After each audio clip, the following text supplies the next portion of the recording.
through the chinks of the brush-house wall and threw a wavering square of light out the door. A late moth blustered in to find the fire. The song of the family came now from behind Kino, and the rhythm of the family song was the grinding stone where Juana worked the corn for the morning cakes.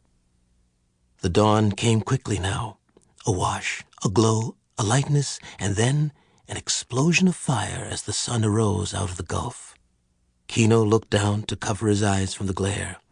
He could hear the pat of the corn cakes in the house and the rich smell of them on the cooking plate. The ants were busy on the ground, big black ones with shiny bodies, and little dusty quick ants. Kino watched with the detachment of God while a dusty ant frantically tried to escape the sand trap an antlion had dug for him. A thin, timid dog came close, and at a soft word from Kino, curled up, arranged its tail neatly over its feet, and laid its chin delicately on the pile. It was a black dog with yellow gold spots where its eyebrows should have been. It was a morning like other mornings, and yet perfect among mornings. Kino heard the creak of the rope when Juana took Coyotito out of his hanging box and cleaned him, and hammocked him in her shawl in a loop that placed him close to her breast. Kino could see these things without looking at them. Juana sang softly an ancient song that had only 3 notes and yet endless variety of interval.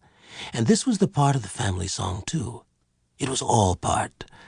Sometimes it rose to an aching chord that caught the throat, saying, "This is safety, this is warmth, this is the whole."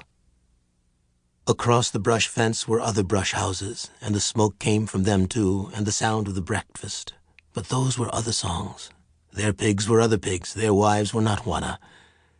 Kino was young and strong, and his black hair hung over his brown forehead. His eyes were warm and fierce and bright, and his mustache was thin and coarse.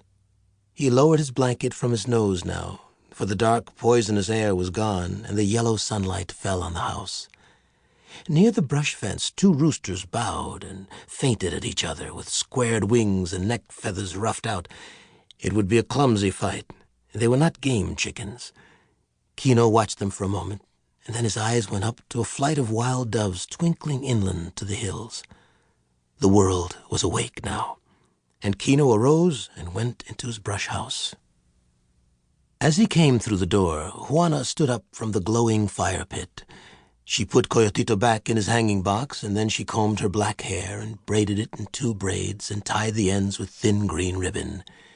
Kino squatted by the fire pit and rolled a hot corn cake and dipped it in sauce and ate it. And he drank a little pulque, and that was breakfast.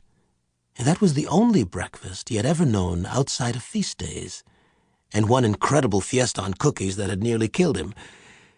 When Kino had finished, Juana came back to the fire and ate her breakfast. They had spoken once, but there is not need for speech if it is only a habit anyway. Kino sighed with satisfaction, and that was conversation. The sun was warming the brush house, breaking through its crevices in long streaks, and one of the streaks fell on the hanging box where Coyotito lay, and on the ropes that held it. It was a tiny movement that drew their eyes to the hanging box. Kino and Juana froze in their positions. Down the rope that hung the baby's box from the roof support, a scorpion moved slowly. His stinging tail was straight out behind him, but he could whip it up in a flash of time. Kino's breath whistled in his nostrils, and he opened his mouth to stop it, and then the startled look was gone from him and rigidity from his body.